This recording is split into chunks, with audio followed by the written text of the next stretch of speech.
نحمده ونصلي ونسلم على رسوله الكريم اما بعد فاعوذ بالله من الشيطان الرجيم بسم الله الرحمن الرحيم لهم في الدنيا خزي ولهم في الآخرة عذاب عظيم وقال رسول الله صلى الله عليه وسلم لو لم يبق من الدهر إلا يوم لبعث الله تعالى رجلا من أهل بيتي يملأها عدلا كما ملئت جورا أخرجه أبو داود صدق الله العظيم۔ علامہ سیوطی رحمۃ اللہ علیہ نے امام مہدی علیہ رضوان سے متعلق نبی کریم صلی اللہ علیہ وسلم کی احادیث مختلف کتب سے نقل کیے ہیں۔ علامہ سیوطی رحمۃ اللہ علیہ کی کتاب العرف الوردی فی اخبار المہدی میں یہ دوسرا درس ہے۔ اس درس میں حضرت علی رضی اللہ عنہ کے ارشادات اور دیگر حضرات صحابہ رضوان اللہ تعالی علیہم اجمعین کے ارشادات کی روشنی میں امام مہدی علیہ رضوان کا نام و نسب، امام مہدی علیہ رضوان کا زمانہ اور امام مہدی علیہ رضوان کے بیت سے متعلق اور ان کے زمانے سے متعلق مختلف ارشادات وہ ذکر کی جائیں گی۔ حضرت علی رضی اللہ عنہ سے روایت ہے، وہ فرماتے ہیں کہ نبی کریم صلی اللہ علیہ وسلم نے فرمایا لو لم یبق من الدنیا الا یوم، اگر زمین میں سے دنیا کے زمانے سے ایک ہی دن بھی باقی ہو تو اللہ تعالیٰ اس میں میرے اہل بیت سے ایک آدمی مبعوث فرمائیں گے جو دنیا کے ظلم و ستم کو ختم کر کے اس کو اپنے عدل و انصاف سے بھر دیں گے۔ نعیم بن حماد کی کتاب الفتن میں یہ بھی اضافہ ہے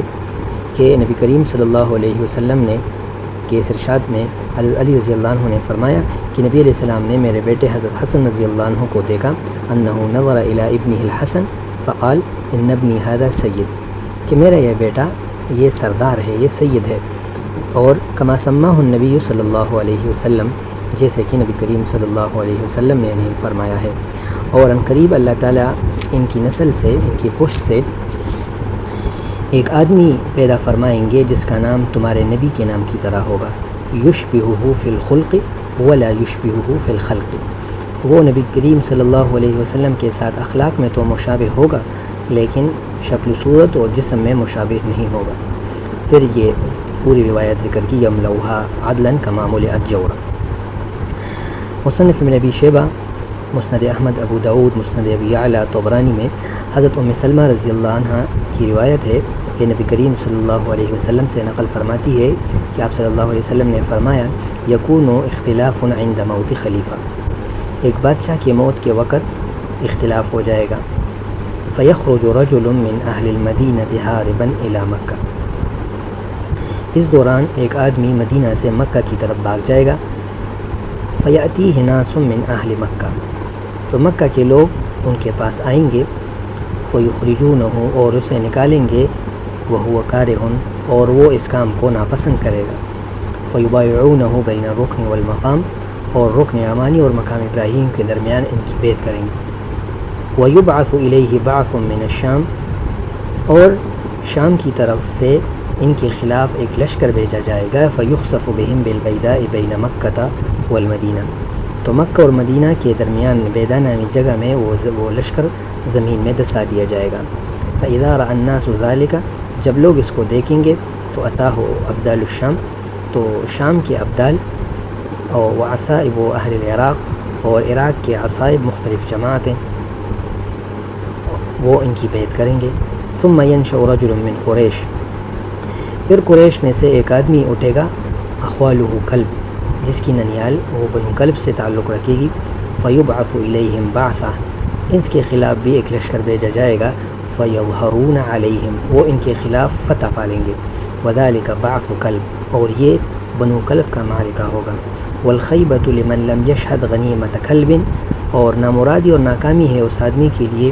جس کو بنو کلب کے معرکے میں وہ اس میں حصہ نہ لے اور وہاں حاضر نہ ہو، فیقسم المال ویعمل فی الناس، وہ لوگوں میں مال تقسیم کرے گا اور سنت کے لوگوں میں نبی کریم صلی اللہ علیہ وسلم کی سنت کے مطابق فیصلے کریں گے، اور اسلام پورے جذبے کے ساتھ اور اسلام کا اونٹ پورے اپنے سینے کے ساتھ زمین پر اپنا جسم لگائے گا، اور اسلام یعنی امن کے ساتھ پوری دنیا پر چھا جائے گا، اور امام مہدی وہ 7 سال کے عرصے تک دنیا میں پر حکومت کریں گے، پھر وفات پائیں گے، مسلمان ان پر جنازہ پڑھیں گے۔ اس روایت میں حضرت ام سلمہ رضی اللہ عنہ نے نبی کریم صلی اللہ علیہ وسلم سے مختلف باتیں نقل کی ہیں۔ پہلی بات کہ ایک خلیفہ کی موت کے وقت اختلاف ہوگا، تو یہ روایت، یہ بات مختلف احادیث میں اس کا تذکرہ ہے، جیسے کہ حضرت ثوبان رضی اللہ عنہ کی حدیث میں ہے یقتتل عند کنزکم ثلاثہ، کہ تمہارے خزانے یعنی قریش کے خزانے اور اہل مکہ کے خزانے،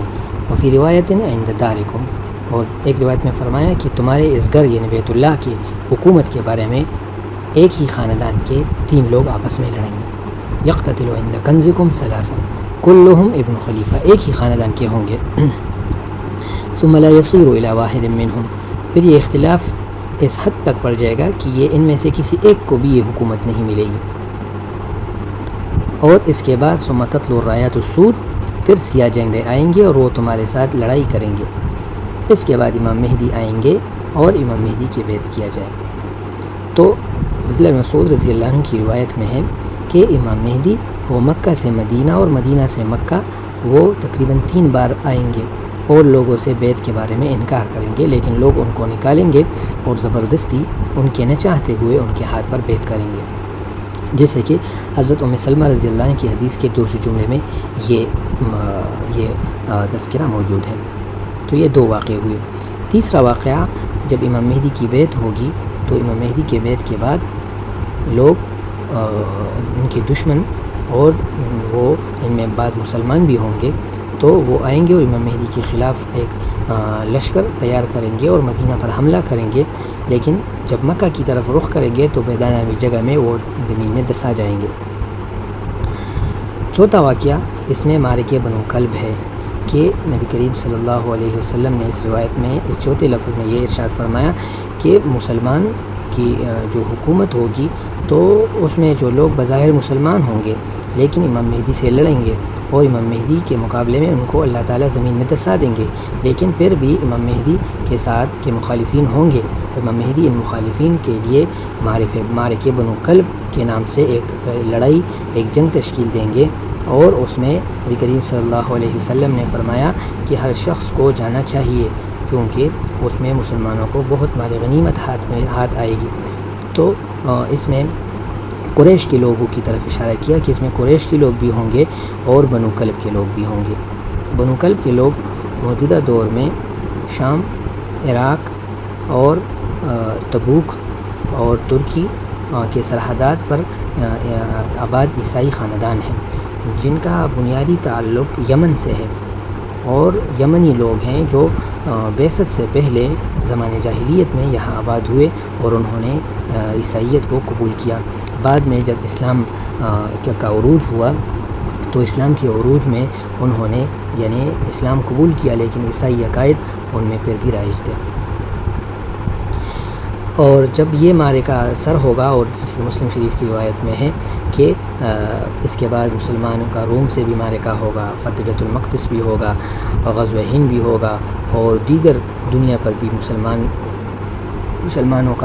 کو فتح ملے گی۔ تو اس کے بعد امام مہدی پوری دنیا پر 7 سال تک کی حکومت کریں گے، پھر وفات پائیں گے اور مسلمان ان پر نماز جنازہ پڑھیں گے۔ تو اس روایت میں یہ باتیں نبی کریم صلی اللہ علیہ وسلم سے حضرت ام سلمہ رضی اللہ عنہ نے منقول کی ہیں۔ اللہ تعالیٰ ہمیں اس حق قافلے کے ساتھ مدد کی توفیق عطا فرمائے اور اس قافلے کی پہچان کی توفیق عطا فرمائے اور لوگوں تک اس دعوت کو پہنچانے کی توفیق عطا فرمائے۔